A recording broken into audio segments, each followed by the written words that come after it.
할렐루야, 오지연 전도사입니다. 늦가을의 가장 분주한 동물은 다람쥐입니다. 다람쥐는 겨우살이를 위해 땅에 구멍을 파고 구멍 하나에 도토리 한 개를 저장합니다. 커다랗게 구멍을 파서 수십 개의 도토리를 묻어두는 법이 없습니다. 그것은 먹이를 한꺼번에 도난당하는 것을 막기 위해서입니다. 다람쥐는 앞발로 땅에 구멍을 파고 거기에 도토리를 집어넣고 흙으로 덮고 나뭇잎을 뿌려 미장합니다. 다람쥐 한 마리가 마련하는 구멍은 한 해 평균 2,000개 정도로 다람쥐는 이렇게 월동 식량을 마련해 놓고 즐겁게 겨울을 맞는다고 합니다. 인생도 마찬가지로 인생의 겨울을 부지런히 준비한 사람은 걱정이 없습니다. 하나님은 산속에 아름드리 나무를 무진장 준비해 두셨지만 그것으로 아름다운 가구를 만들어 주시지는 않습니다. 하나님은 땅속에 양질의 대리석을 묻어 놓으셨지만 그것으로 궁전을 지어 주시지는 않습니다. 하나님은 아무 노력도 하지 않은 사람에겐 아무것도 주지 않으십니다. 오늘은 부지런함의 기원으로 성경을 배워요 오 전도사와 함께 하시겠습니다. 야곱이 라반의 아들들이 하는 말을 들은즉 야곱이 우리 아버지 소유를 다 빼앗고 우리 아버지 소유로 말미암아 이 모든 재물을 모았다 하는지라. 야곱이 라반의 안색을 본즉 자기에게 대하여 전과 같지 아니하더라. 여호와께서 야곱에게 이르시되 내 조상의 땅 내 족속에게로 돌아가라. 내가 너와 함께 있으리라 하신지라. 라반의 양떼에 비해 야곱의 양들이 계속 늘어나자 야곱의 재산이 늘어남에 비례하여 야곱에 대한 라반을 미워하는 감정은 깊어졌고 라반의 아들들은 야곱이 속임수를 써서 자기 아비 소유를 빼돌린 것으로 여겼습니다. 그러나 야곱의 부의 증가는 실상 그의 땀 흘려 일한 노력의 대가였고 또한 하나님이 축복하신 결과입니다.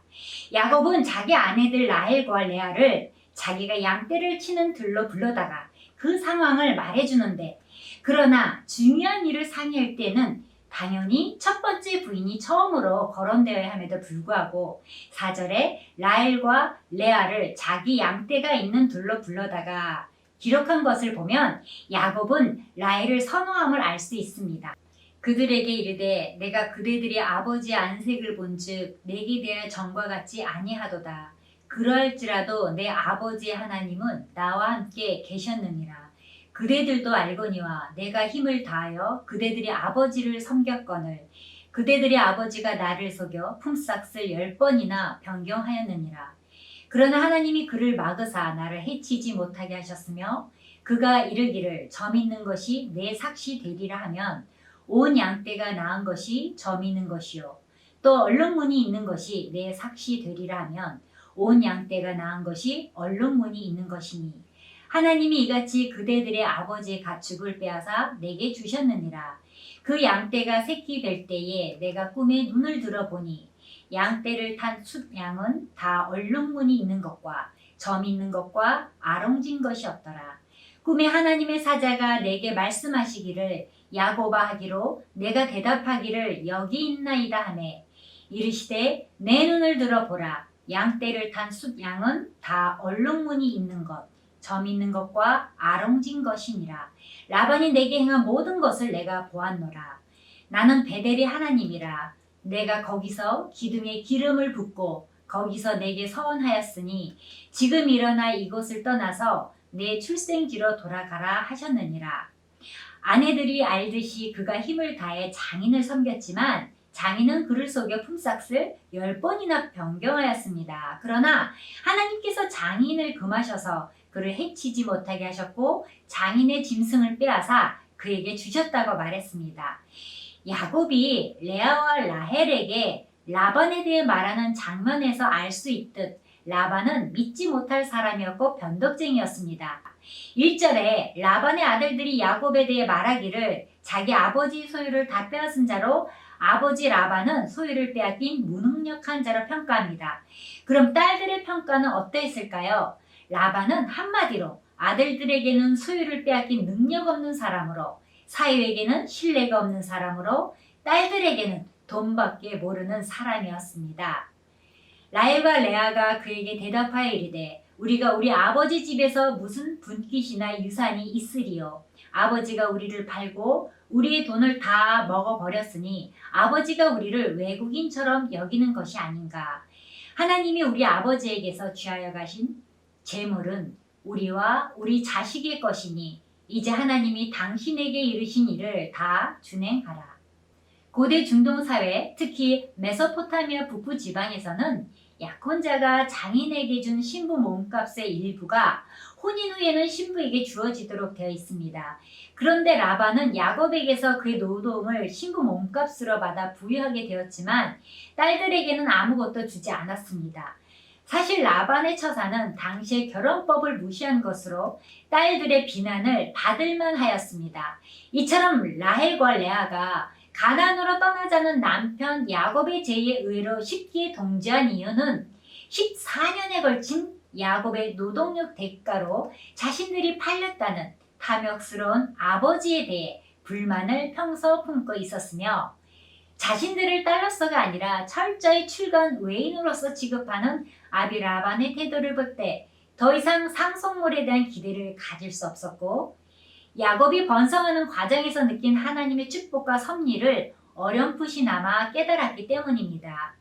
소크라테스는 아무리 재산이 많은 사람이 있더라도 돈을 어떻게 쓰는지 알 수 있을 때까지는 그를 칭송하지 말라라고 했습니다. 큰 부자란 돈을 많이 번 사람이 아니라 큰 돈을 하늘의 뜻에 따라 제대로 쓴 사람입니다. 라반은 야곱이 가져다 주는 축복은 원하였으나 그 축복의 본질은 알려고 하지 않았습니다. 그리하여 그는 하나님의 축복받은 자를 대적하게 되었습니다. 야곱은 라헬과 레아의 동의에 힘을 얻어 고향으로 떠날 준비를 서둘렀습니다.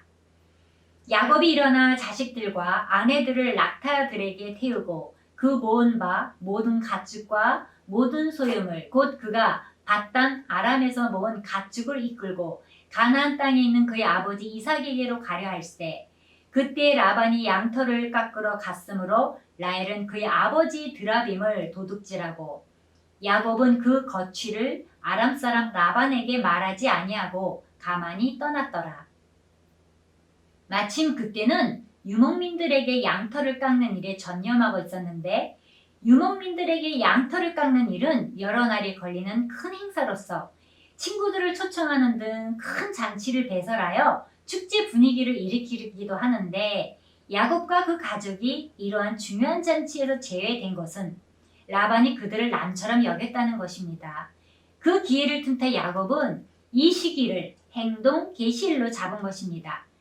그러나 야곱이 그의 모든 소유를 이끌고 강을 건너 길앗산을 향하여 도망한 지 3일 만에 야곱이 도망한 것이 라반에게 들립니다. 라반이 그의 형제를 거느리고 7일 길을 쫓아가 길앗산 야곱에게 이르렀습니다. 야곱이 도주한 지 10일째 되는 날 비로소 라반의 가신들과 친족들로 구성된 임시 추격대를 이끌고 밧단 아람에서 약 480km 떨어진 길앗산에 당도할 수 있었습니다.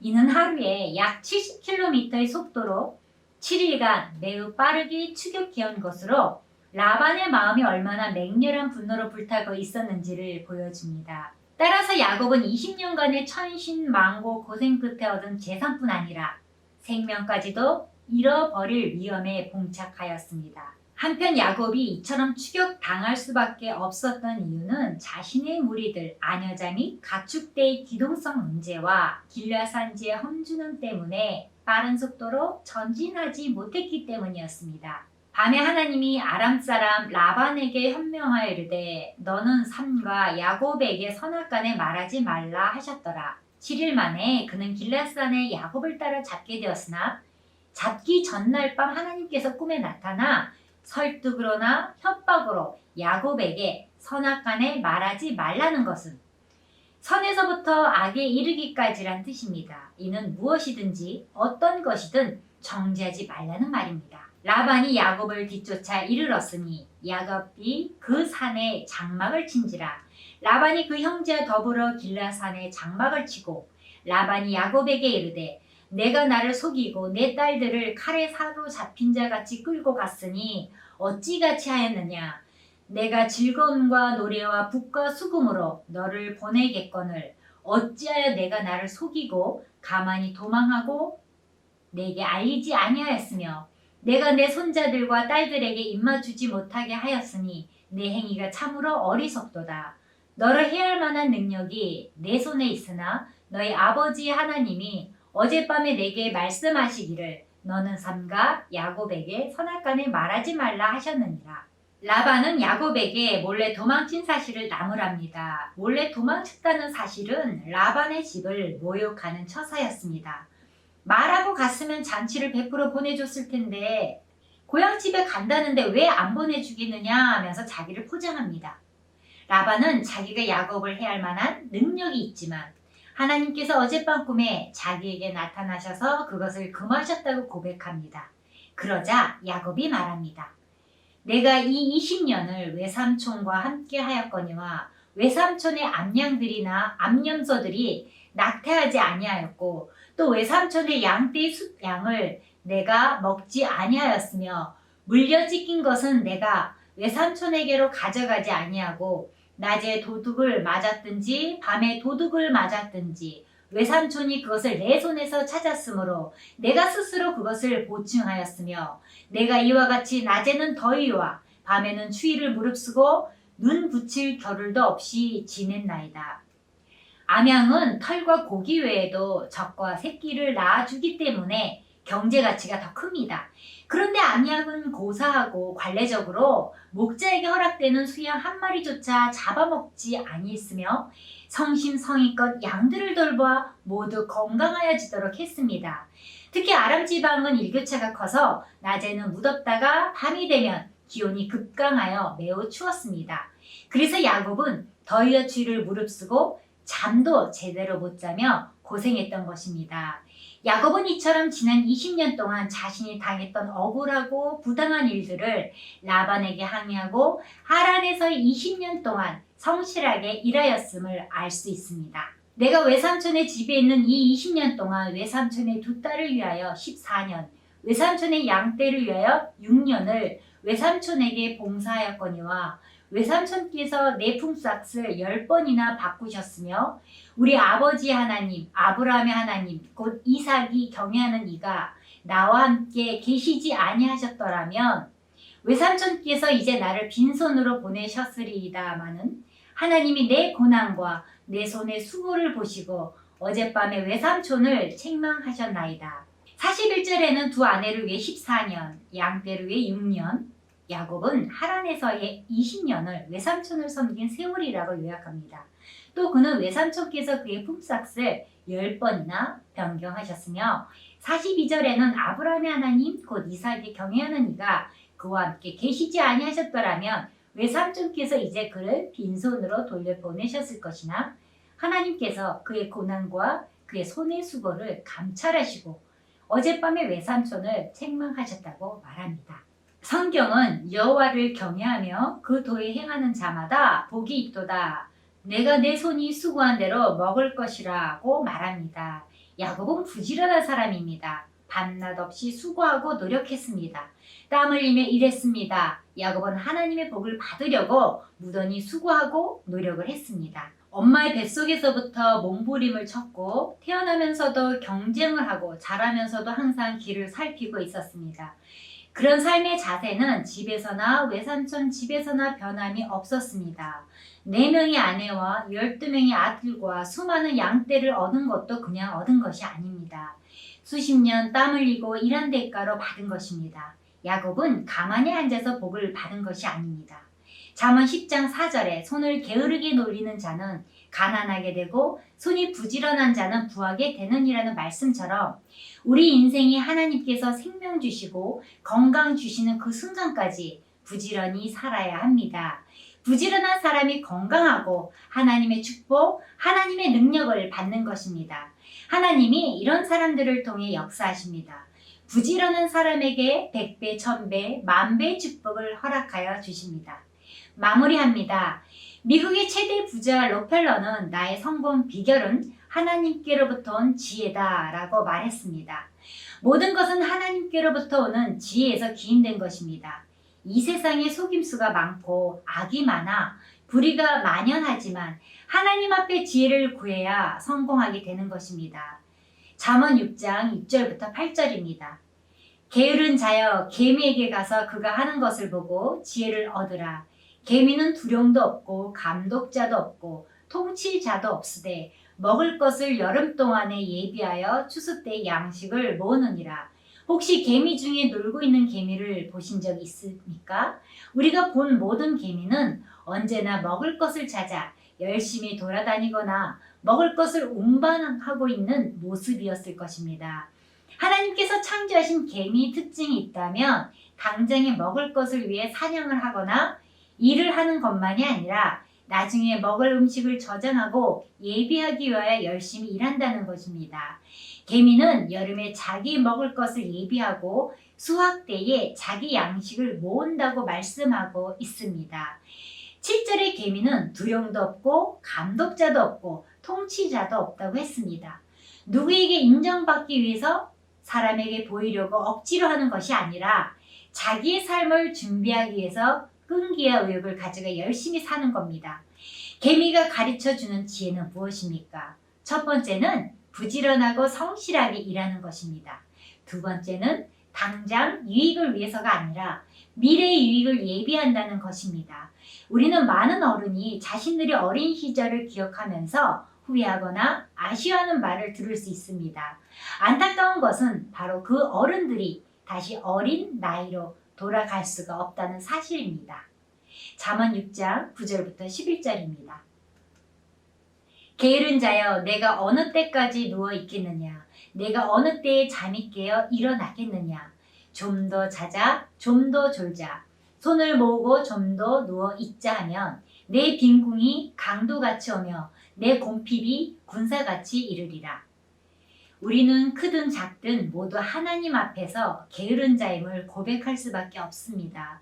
게으른 사람은 잘 될 수 없습니다. 왜냐하면 게으름 자체가 병이요, 죄요, 불신 아니기 때문입니다. 게으름이란 자신이 할 수 있는 능력이 있지만 하지 않는 나태함인 것입니다. 알 수 있는데도 알려 하지 않으며 자신이 할 수 있는 일을 남에게 미루며 지금 할 일을 내일로 미루는 것 또한 게으름입니다. 잠언 13장 4절에 게으른 자는 마음으로 원하여도 얻지 못하나 부지런한 자의 마음은 풍족함을 얻느니라 라고 말씀합니다. 주께서 개개인에게 주신 능력을 부지런히 사용하여 주님께 영광 돌리는 일을 하는 자가 부하게 되는 것입니다. 물질적인 부도 중요하겠지만 우리는 영적으로 부유한 자가 되기 위해 좀 더 부지런해져야겠습니다. 가장 심각한 게으름은 영적인 게으름입니다.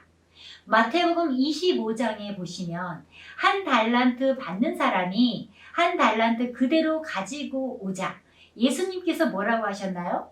악하고 게으른 종아 이렇게 말씀합니다. 게으르다는 것은 이해가 가는데 왜 악하다고 했을까요? 그 이유는 자기에게 주어진 소명을 이루지 못해서입니다. 로마서 12장 11절 말씀으로 마칩니다. 부지런하여 게으르지 말고 열심을 품고 주를 섬기라.